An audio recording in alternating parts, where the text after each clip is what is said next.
അപ്പോൾ ഗൈസ് നമുക്ക് ഗോമൂത്രം ഇലപ്പുള്ളി രോഗം എങ്ങനെ വരാണ്ടിരിക്കാൻ നമ്മുടെ ചീരക്ക് വളമായിട്ടുള്ള നമ്മുടെ ഗോമൂത്രമാണ് ഒഴിക്കാൻ പോകുന്നത്. ഒഴിക്കുന്നത് കാണിക്കുന്നില്ല, ചീര വിത്ത് പാകുന്നതാണ് കാണിക്കുന്നത്.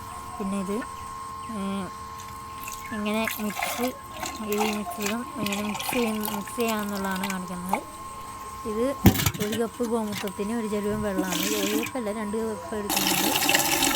പിന്നെ കലക്കണമെന്നാണ് നമുക്ക് ചീരക്കൊഴിക്കാനാണ്. വെളുത്തുള്ളി രോഗം പ്രാണികൾ അങ്ങനെയൊന്നും വരാതിരിക്കാൻ നമുക്ക് ഒരാഴ്ചയ്ക്ക് 2 പ്രാവശ്യം ഒഴിച്ചു കൊടുക്കും.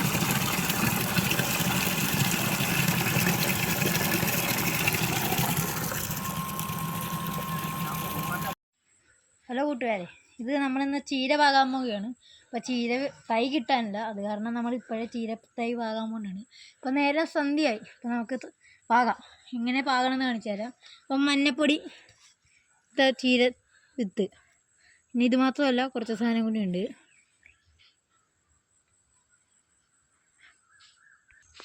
പിന്നെ കുറച്ച് ഡോളാമേറ്റ് ഇവിടെ തൂകാം. നമുക്ക് കുറച്ച് ഇടാനുള്ളു, ഡോസ് കൂടിയ സാധനമാണ്. ഇത് നമുക്കിനി ഓലയിട്ടിത് വെള്ളമൊഴിച്ച് കൊടുക്കും. അതിനി അവിടെ കിടന്ന് കിളുത്തോളും. പിന്നെ ഇത് 3 ദിവസം കിളിപ്രായമായ പയറാണ്. ഇതിന് ഗോമൂത്രം എല്ലാം ഇപ്പോൾ ഒഴിച്ചു കൊടുക്കരുത്, വലുതായിട്ട് ഒഴിച്ചു കൊടുക്കണം. പിന്നെ പന്തലൊക്കെ ഇട്ട് കൊടുക്കണം. അപ്പോൾ ചാനൽ സബ്സ്ക്രൈബ് ചെയ്യാത്ത എല്ലാവരും സബ്സ്ക്രൈബ് ചെയ്യണം.